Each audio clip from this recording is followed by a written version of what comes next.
So no one actually knows this. It's a big mystery as to how much money did stock investors actually make. If no one knows how much money stocks have actually returned, why do people think that it's actually given investors back something positive? There's a lot of false academic teachings out there. Asset pricing is based on facts.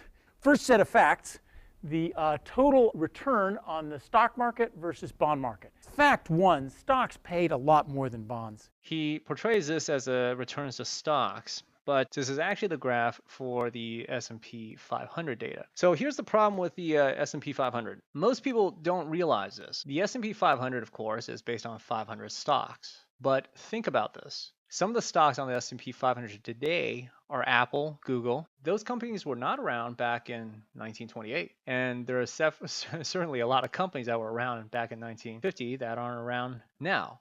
So what happened to all the losers, you're asking?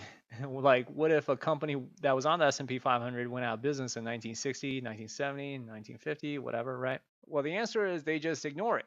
As in, oh, this company went out of business. Well, let's just replace it with a new one. This is actually not the return for any basket of 500 stocks. It's not the return for the whole stocks, nor is it return for the 500 stocks on an S&P on any given period. It's actually based on the 500 best stocks in the stock market and the thousands. We're not even talking about thousands, maybe tens of thousands or hundreds of thousands of stocks that got delisted from the market over the past 98 years. Yeah, they're just not in this calculation. So you can immediately understand why this is total BS, right? It's based on survivorship bias. It doesn't represent the market as a whole.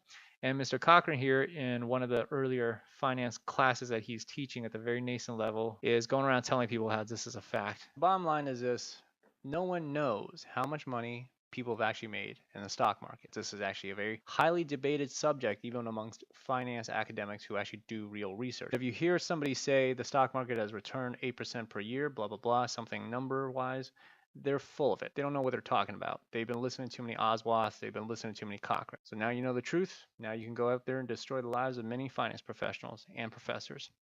Happy hunting.